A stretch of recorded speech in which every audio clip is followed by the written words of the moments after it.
Good morning students. मैं विकास परमार एक बार फिर आप लोगों का स्वागत करता हूं अपनी क्लास के अंदर। तो बच्चों, जैसा कि आप लोगों को पता है कि आज हमारा टॉपिक जो है वो पार्लियामेंट के बारे में है। तो सबसे पहली बात तो आप लोगों को पता होना चाहिए कि पार्लियामेंट क्या होती है, इस पार्लियामेंट के कितने पार्ट होते हैं। तो ध्यान से देखना हमारे पास, अगर मैं आप लोगों से कहता हूं पार्लियामेंट तो थोड़ा सा मेरी राइटिंग का इशू रहता है बच्चों, बट उसके ऊपर आप मत जाना, ठीक है। जो कंसेप्ट है वो आप लोग मैं समझने की कोशिश करना। तो पार्लियामेंट जो होता है, पार्लियामेंट वो जो होता है वो तीन प्रकार का होता है, मतलब पार्लियामेंट के तीन पार्ट होते हैं। अगर मैं सबसे पहले बात करता हूं आपके पास लोकसभा, सबसे पहले दूसरे नंबर पे राज्यसभा एंड प्रेसिडेंट, ठीक है। ये तीन पार्ट होते हैं पार्लियामेंट के। पार्लियामेंट में अगर आप लोगों से कोई कहे कि क्वेश्चन सीधा सा आएगा आपके पास कि पार्लियामेंट के कितने पार्ट है, तो उसका आंसर आएगा आपके तीन पार्ट है। बट यहीं पे आप लोगों से पूछ लिया जाए कि पार्लियामेंट के कितने हाउस है, तो अब आपका आंसर आएगा दो, लोकसभा और राज्यसभा। लोकसभा जो होता है वो लोअर हाउस होता है और जो राज्यसभा होता है वो अपर हाउस होता है। President is the part of parliament, but president is not member of Lok Sabha and Rajya Sabha. Parliament का मतलब जो प्रेसिडेंट होता है वो लोकसभा का सदस्य नहीं होता और ना ही राज्यसभा का सदस्य होता, लेकिन फिर भी उसको आप पार्लियामेंट के अंदर शामिल कर रहे हैं। तो उसका सीधा सा कारण है क्योंकि कोई भी जो कानून बनता है, कोई भी लॉ बनता है, उस वो तभी बनता है जब राष्ट्रपति के सिग्नेचर हो जाते हैं उसके ऊपर, तभी वो लॉ बनता है, ठीक है। अब अगर मैं आप लोगों से कहता हूं कि प्रेसिडेंट इस पार्लियामेंट का किस आर्टिकल के तहत पार्ट है, तो उसका आंसर आपके पास होगा 79 आर्टिकल। तो जो 79 आर्टिकल वो क्या कहता है कि president is the part of parliament, but it is not the member of A Lok Sabha and Rajya Sabha. समझ में आ गई बात आप लोगों को। अब अगर मैं आप लोगों से यहां पे कहता हूं कि जो अगर कोई व्यक्ति प्रेसिडेंट बनना चाहता है, राष्ट्रपति बनना चाहता है, तो सीधी सी बात है आप लोग भी राष्ट्रपति बन सकते हो। क्या बनना चाहते हो आप लोग राष्ट्रपति बनना? अगर आप लोग राष्ट्रपति चाहते हो तो आप लोगों को क्या करना पड़ेगा? आप लोगों को सबसे पहले तो भारत का नागरिक बनना पड़ेगा, सिटीजन ऑफ इंडिया बनना पड़ेगा आप लोगों को। समझ में आई बात? तो जो व्यक्ति सिटीजन ऑफ इंडिया होगा वो भारत के अंदर प्रेसिडेंट का इलेक्शन लड़ सकता है, ठीक है। उसी प्रकार लोकसभा का अगर मेंबर बनना चाहता है कोई व्यक्ति, तो उसको अपने पास एज रखनी पड़ेगी 25 ईयर्स। अगर आप 25 साल के हो तो आप लोकसभा के मेंबर बन सकते हो, और लोकसभा के अंदर जो मेंबर बनेगा उसको बोलेंगे एमपी, मेंबर ऑफ पार्लियामेंट। अगर आप इसका मेंबर बनना चाहते हो तो भी बन सकते हो, दैट्स योर मर्जी, आपकी मर्जी है।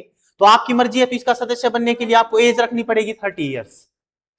अगर आपके पास 30 साल की उम्र है तो आप राज्यसभा के मेंबर बन सकते हो। अगर आप 25 साल आपके पास एज है तो आप लोकसभा के मेंबर बन सकते हो। अगर आपके पास 35 ईयर्स एज है तो आप लोकसभा के मेंबर बन सकते हो। बट याद रखना मैक्सिमम एज कुछ नहीं होती। अगर आप 55 साल के हो तो भी बन सकते हो राष्ट्रपति, अगर आप 45 साल के हो तो भी बन सकते हो, अगर आप 220 साल के हो तो भी बन सकते हो। 220 साल के भी अगर आप लोग बनना चाहते हो तो बन सकते हो, दैट्स यूर चॉइस। बोलो जय श्री कृष्णा, राधे राधे। अब नेक्स्ट पॉइंट की तरफ बढ़ता हूं मैं बच्चों। तो मैंने आपको क्या बताया सबसे पहले पॉइंट, तो इसका जो सदस्य बनना है मेंबर, तो 25 साल एज रखनी पड़ेगी। इसका मेंबर बनना है 30 साल एज रखनी पड़ेगी। इसका ये बनना है 35 ईयर्स एज रखनी पड़ेगी। उसके बाद नेक्स्ट पॉइंट, इसका जो इलेक्शन होता है ना, इसका इलेक्शन जो लोकसभा का, वो लोकसभा का जो इलेक्शन है वो जनता करती है, मेंबर जनता करेगी इसका इलेक्शन लोकसभा का। तो इसका मतलब याद रखना जिसका भी इलेक्शन जनता करे वो डायरेक्ट इलेक्शन होता है। इसका मतलब लोकसभा का जो इलेक्शन होता है वो डायरेक्ट होता है। राज्यसभा का इलेक्शन आप लोग नहीं करते, आप लोग नहीं करते राज्यसभा का इलेक्शन। तो अगर आप लोग इसका इलेक्शन नहीं करोगे तो इसका मतलब इसका इलेक्शन जो होता है इनडायरेक्ट होता है, और इसका इलेक्शन भी आप लोग नहीं करते तो ये भी इनडायरेक्ट इलेक्शन होता है। इसका मतलब अगर आपसे कोई सीधा सा क्वेश्चन पूछ ले कि लोकसभा का जो चुनाव होता है, लोकसभा का जो इलेक्शन होता है वो डायरेक्ट होता है इनडायरेक्ट? डायरेक्ट। फिर बोलेगा राज्यसभा का इलेक्शन डायरेक्ट होता है इनडायरेक्ट? इनडायरेक्ट। और प्रेसिडेंट का भी इनडायरेक्ट। बोलो यहां तक बात समझ में आई? हाँ जी। प्रेसिडेंट का जो इलेक्शन करेगा वो कौन करेगा बच्चों? वो भी बताऊंगा मैं, अभी स्टेप टू स्टेप चल रहे हैं आप, ठीक है। तो आपको ये तो पता ही चल चुका है कि लोकसभा का इलेक्शन करेगा कौन, आप लोग करोगे। बट अभी आप लोग नाबालिग हो, आप लोगों को अपना वोटर कार्ड बनवाना पड़ेगा, अर्थात आप लोगों को 18 साल का बनना पड़ेगा। और 18 साल का बनने के लिए अभी आपको इंतजार करना पड़ेगा। अभी आप लोगों को अपना बचपन जीना पड़ेगा। अगर बचपन जीना भूल गए तो जिंदगी नरक बन जाएगी आपकी। ठीक है, ये जो बचपन है ना आपका, यही है जो है, इसी में एंजॉय करो लाइफ का। उसके बाद तो आप लोगों को बहुत ज्यादा रिस्पॉन्सिबिलिटी मिलने वाली है। ठीक है, यहां तक कोई दिक्कत नहीं किसी प्रकार की। अब उसके बाद अगर मैं आप लोगों से कहता हूं कि लोकसभा का जो है, लोकसभा का जो इलेक्शन है वो आपको पता चल चुका है। राज्यसभा का जो इलेक्शन होता है वो एमएलए करते हैं। कौन करेंगे?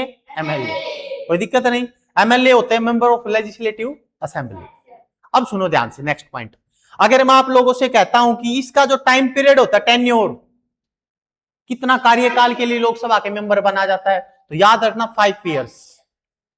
समझ में आ गई बात? लोकसभा का कार्यकाल 5 साल के लिए होता है। उसी प्रकार राज्यसभा का कार्यकाल अगर आपसे पूछ लिया जाए टेन्योर ऑफ राज्यसभा, बताओ। No time period. इसका मतलब राज्यसभा का कोई कार्यकाल नहीं होता। राज्यसभा एक परमानेंट हाउस होता है। राज्यसभा के सदस्यों का कार्यकाल होता है, कितने साल का होता है? 6 साल का। अगर आपसे कोई क्वेश्चन पूछे राज्यसभा का कार्यकाल कितने साल का, फिर वही गलती कर गए। राज्यसभा का कार्यकाल कितने साल का? कोई कार्यकाल नहीं। राज्यसभा के सदस्यों का, बोलो जय श्री कृष्णा। अगर आप लोगों से कोई कहे प्रेसिडेंट का कार्यकाल 5 ईयर्स, प्रेसिडेंट का कार्यकाल 5 ईयर्स। अब एक बात बताओ आप लोग, क्या क्या क्या क्या लोकसभा को 5 साल से पहले डिसॉल्व किया जा सकता है? यस। क्या आंसर दोगे आप? यस। लोकसभा को 5 साल पूरा टाइम पीरियड से पहले भी खत्म किया जा सकता है। इसका मतलब कब किया जाएगा? तो ये किया जाएगा जब देश के अंदर, इंडिया के अंदर 352 के तहत नेशनल इमरजेंसी लगी हुई हो। अगर 352 आर्टिकल के तहत नेशनल इमरजेंसी अगर इंडिया के अंदर लगी हुई ना, तो याद रखना कि जो लोकसभा है उसका टेन्योर 5 साल से पहले भी खत्म किया जा सकता है। और ऐसा करेगा कौन? ऐसा करेगा प्रेसिडेंट। इसका मतलब अगर मैं आप लोगों से कहूं कि dissolve of Lok Sabha by president, Lok Sabha को भंग किसके द्वारा किया जा सकता है? आंसर क्या आएगा? प्रेसिडेंट के द्वारा। ठीक है, कोई दिक्कत नहीं किसी प्रकार की। ये पॉइंट समझ में आया आप लोगों को? लेकिन जो चीज मैं आपसे पूछना चाह रहा था, देखो आप लोग चुप रहे। मैं सोच रहा था कि मैं थोड़ा सा गलत पढ़ाने की कोशिश कर रहा था, और मैं सोच रहा था कि इनके क्वेश्चन आएंगे या नहीं आएंगे, बट आपके क्वेश्चन आए नहीं। इसका मतलब आप लोग मतलब बिल्कुल भी कंसंट्रेटेड नहीं हो। मैंने आपको अभी क्या बताया कि लोकसभा का कार्यकाल 5 साल से पहले खत्म किया जा सकता है, और आपने कहा हाँ। और फिर मैंने कहा कि 5 साल से पहले जब खत्म किया जाएगा उसका कारण 352 की नेशनल इमरजेंसी होगी, और आपने कहा हाँ। यही तो बात रोंग कर दिया आपने। तो फिर आप लोग बोले क्यों नहीं? मैं यही देख रहा था आप लोगों का कंसंट्रेशन, और ऐसा चलता रहेगा क्लास के अंदर। ठीक है, तो कोई दिक्कत नहीं यहां तक। तो अगर आप लोगों से कोई कहे कि लोकसभा के कार्यकाल को 5 साल से पहले खत्म किया जा सकता है, लेकिन नेशनल इमरजेंसी के समय तो लोकसभा के कार्यकाल को एक्सपेंड किया जा सकता है। समझ गए क्या नहीं समझ गए? तो अब अगर आपसे कोई कहे कि लोकसभा के कार्यकाल को, टेन्योर को क्या बढ़ाया जा सकता है? Yes sir. कितने साल के लिए? 1 साल के लिए, एक बार में, एक बार में 1 साल के लिए, 1 टाइम फॉर 1 ईयर। एंड ऐसा कब किया जाता है? जब देश के अंदर 352 की इमरजेंसी लगी हुई हो, तो लोकसभा के कार्यकाल को आगे भी बढ़ाया जा सकता है, जो एक बार में 1 साल के लिए बढ़ेगा। अगर आगे फिर बढ़ाना है, अगर 1 साल के बाद आगे फिर बढ़ाना है, तो पार्लियामेंट की सहमति लेनी पड़ेगी, पार्लियामेंट से वो अप्रूवल लेना पड़ेगा। बोलो हाँ, बोलो जय श्री कृष्णा, राधे राधे। अब अगर आपसे कोई कहे लोकसभा का कार्यकाल कितने साल का, फिर बोलेगा क्या लोकसभा के कार्यकाल को समय से पहले खत्म किया जा सकता है? ऐसा कौन करेगा? प्रेसिडेंट। क्लियर? दूसरा क्वेश्चन, क्या लोकसभा के कार्यकाल को बढ़ाया जा सकता है? ऐसा कब किया जाएगा? जब देश में, जब देश में 352 की नेशनल इमरजेंसी लगी हुई हो तो लोकसभा के टेन्योर को बढ़ाया जा सकता है, जो एक बार में 1 साल के लिए बढ़ेगा, और ऐसा एक बार किया जाएगा। उसके बाद आगे अगर बढ़ाना है तो हमें पार्लियामेंट से अप्रूवल लेना पड़ेगा। बोलो हाँ। आगे बढ़ू मैं कदम। तो राज्यसभा का कार्यकाल कितना बताया आपने? राज्यसभा का टेन्योर कितना बताया? तो इसके मेंबर का टेन्योर कितने साल का? कितने सदस्य? 1/3 मेंबर जो होते हैं रिटायर हो जाते हैं आफ्टर कितने ईयर्स? 2 साल के बाद। 2 साल के बाद। बताओ यहां तक क्लियर? उसके बाद प्रेसिडेंट का कार्यकाल कितने साल का? अब दूसरा क्वेश्चन, क्या राज्यसभा को भी समय से पहले डिसॉल्व किया जा सकता है? नहीं, because it is the permanent house. यह परमानेंट हाउस है। यह क्या है? Permanent house. इसको डिसॉल्व नहीं किया जा सकता, but it is a non permanent house and it is dissolve by president. By president. By president. यहां तक कोई दिक्कत किसी प्रकार की? Anybody any problem? पीछे वाले भाई साहब आपको प्रॉब्लम है? नहीं है? समझ में आ रहा है? एक बार फिर से बोल दो हाँ जी। अब देखो बच्चों, क्या प्रेसिडेंट का टाइम पीरियड कितना? अब क्वेश्चन आ रहा है मेरा, आपके सामने प्रेजेंट कर रहा हूं मैं आप लोगों के सामने क्वेश्चन। मैं ये पूछ रहा हूं, क्या प्रेसिडेंट के टाइम पीरियड को समय से पहले खत्म किया जा सकता है? Yes, this is the answer is yes. इसका मतलब सर प्रेसिडेंट के टाइम पीरियड को भी समय से पहले खत्म किया जा सकता है। क्यों किया जा सकता? सुन लो, क्यों किया जाएगा, क्यों किया जाएगा और ऐसा कब किया जाएगा? क्यों किया जाएगा और ऐसा कब किया जाएगा? सुनने के लिए तैयार हो जाएं और एपिसोड 51 देखने के लिए स्टार्ट हो जाएं आप लोग। देखो, प्रेसिडेंट जो होता है ना वो ओथ लेता है।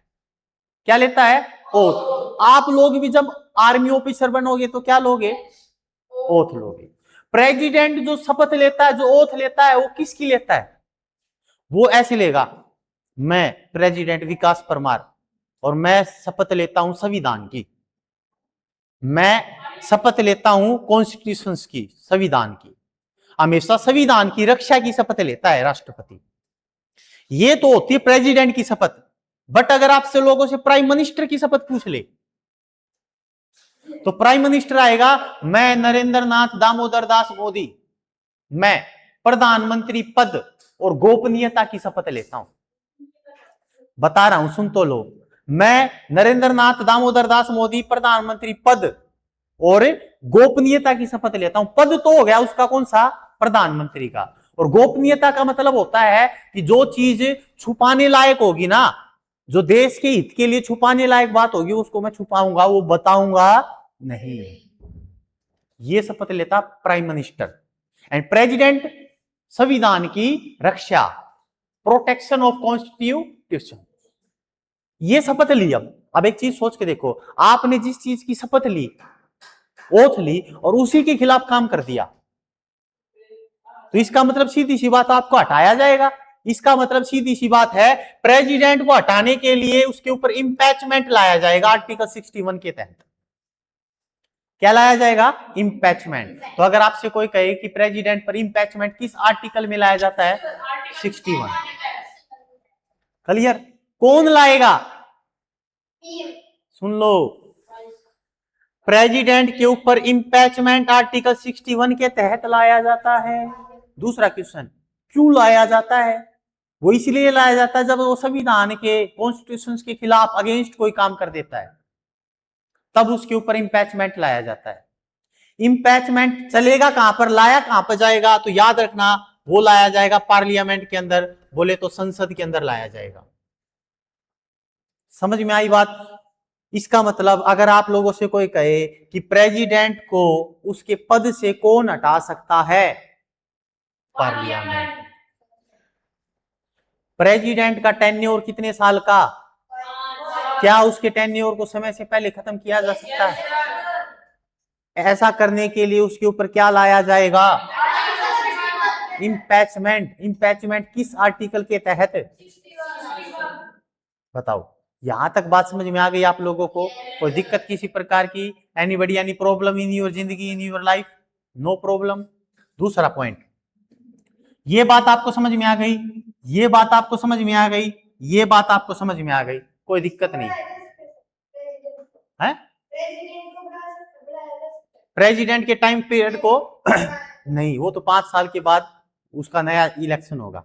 बट अगर प्रेसिडेंट अगर किसी कारणवश अपना पद छोड़ दे, सुनो बात ध्यान से, अगर प्रेसिडेंट किसी कारणवश अपना पद छोड़ दे, बोले तो प्रेसिडेंट के ऊपर आर्टिकल 61 के तहत इंपैचमेंट लगा दिया जाए और प्रेसिडेंट के टाइम पीरियड को समय से पहले खत्म कर दिया जाए, तो उसकी जगह पे काम करेगा वाइस प्रेसिडेंट।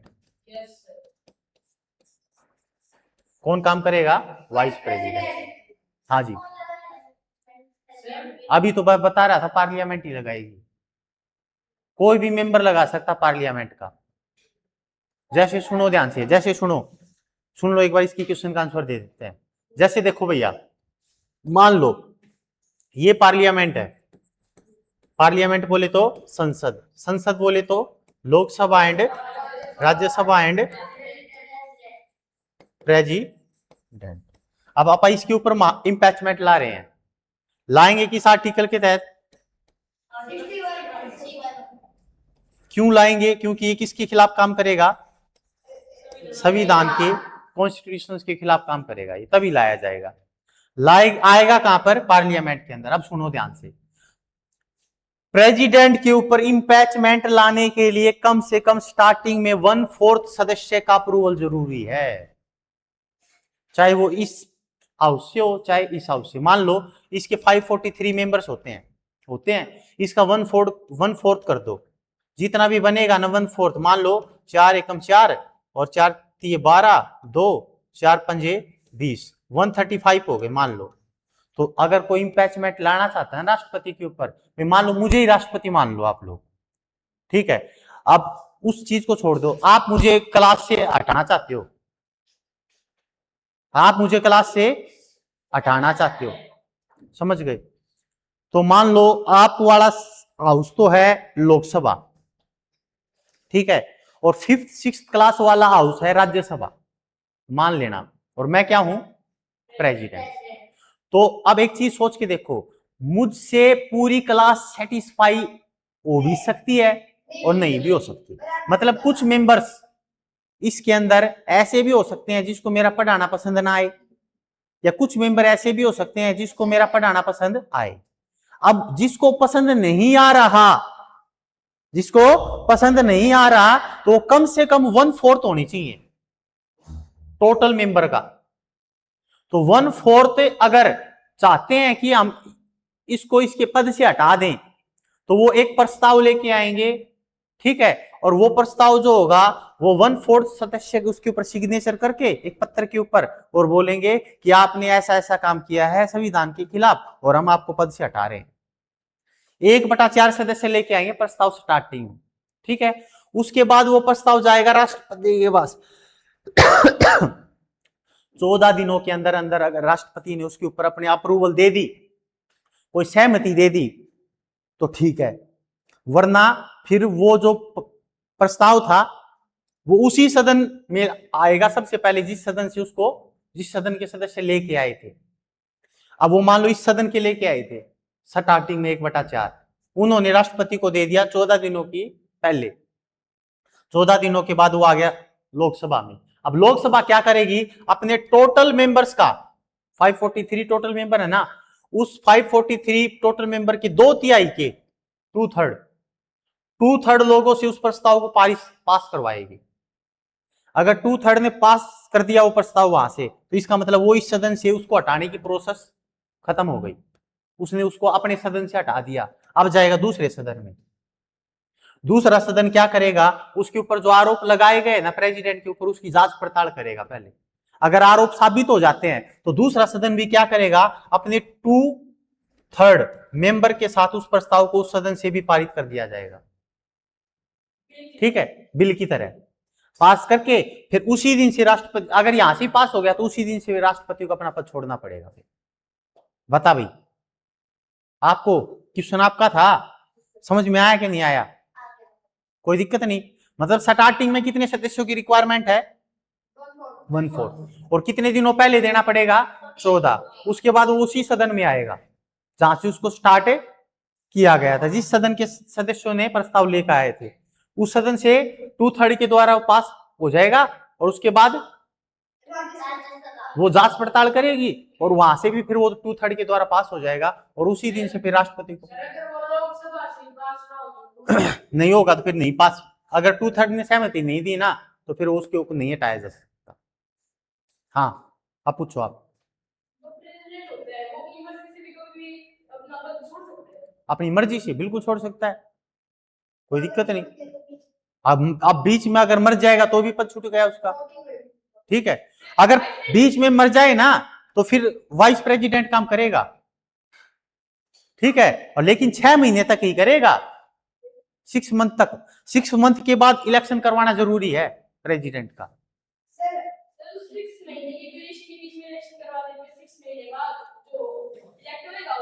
इलेक्ट होएगा फिर भाई। स्टार्टिंग में जैसे मान लो आज ही प्रेसिडेंट मर गया तो फिर वो जो वाइस प्रेसिडेंट काम संभालेगा ना वो 6 महीने तक संभालेगा। 6 मंथ के बाद फिर प्रेसिडेंट का नए दौर से इलेक्शन करवाना पड़ेगा। समझ गए? ये बात होती है। हाँ, बैठ जाओ और बच्चा पूछो कोई। ये पॉइंट सभी को समझ में आ गए? कोई दिक्कत किसी प्रकार की? Anybody any problem? No problem. उसके बाद नेक्स्ट पॉइंट की तरफ बढ़ाता हूं मैं अपने कदम। तो हमें ये पॉइंट सारे के सारे समझ में आ गए। उसके बाद नेक्स्ट पॉइंट क्या होता है? मैंने आपको 25 साल का इसका टाइम पीरियड बता दिया। इलेक्शन डायरेक्ट होता है, ये नॉन परमानेंट हाउस होता है, कोई दिक्कत नहीं आता किसी प्रकार की। अब इसका इलेक्शन करेगा कौन? पहली बात तो प्रेसिडेंट का इलेक्शन करता कौन है और इलेक्शन होता कैसे है? मैंने बताया ना 2 तरीके से इलेक्शन होता है, एक डायरेक्ट और एक इनडायरेक्ट। इसका इलेक्शन इनडायरेक्ट होगा, इसका इलेक्शन पार्लियामेंट भी करेगी प्लस में काउंसिल ऑफ मिनिस्टर वो भी करेगी, आपकी जो असेंबली है विधानमंडल। इसकी इलेक्शन में पार्टिसिपेट कौन कौन करेगा? तो याद रखना, एक तो करेगी लोकसभा, एक करेगी राज्यसभा और एक करेगा लोकसभा कर गई, राज्यसभा कर गई, एक करेगी विधानसभा। प्लस में 2 यूटी, 2 यूटी का मतलब दिल्ली और पांडेचेरी। दिल्ली और पांडेचेरी यूटी जो है ना, इनकी विधानसभा कौन कौन करेगा? लोकसभा, राज्यसभा, विधानसभा, दिल्ली और पांडेचेरी की विधानसभा, इनके इलेक्टेड मेंबर करेंगे। याद रखना, इलेक्टेड मेंबर, ये पॉइंट जरूर याद रखना। प्रेसिडेंट के 2 प्रकार के मेंबर होते हैं, एक इलेक्टेड होते हैं, एक नॉमिनेटेड होते हैं। मतलब नॉमिनेटेड जैसे लोकसभा के अंदर पहले 2 नॉमिनेटेड होते हैं जिसको एंग्लो इंडियन कहते थे, एंग्लो इंडियंस कहते थे, जिनको पहले 2 मेंबर नॉमिनेट होते थे, मतलब उनका इलेक्शन नहीं होता था। और इसके अंदर 12 मेंबर नॉमिनेट होते हैं इसके अंदर, और वो प्रेसिडेंट नॉमिनेट करता है। और बाकी 243 ना 233 इलेक्टेड होते हैं। समझ गए? तो प्रेसिडेंट का जब इलेक्शन होता है ना तब उसमें इलेक्टेड पार्टिसिपेट करते हैं, नॉमिनेट नहीं करते। ये पॉइंट याद रखना आप लोग हमेशा, ठीक है। तो लोकसभा करेगी, राज्यसभा, विधानसभा, दिल्ली और पांडेचेरी की विधानसभा, ठीक है। तो बच्चों इतना सभी बच्चों को समझ में आ गया? तो मेरे ख्याल से आज के लिए इतना पोर्शन ठीक रहेगा आपके लिए, और ये आपके लिए मतलब पूरा का पूरा कंसेप्चुअल मैंने चीजें आपको बता दी है। तो धन्यवाद, थैंक यू क्लास। मिलते हैं एक ब्रेक के बाद, तब तक दुआओं में याद रखना। Thank you.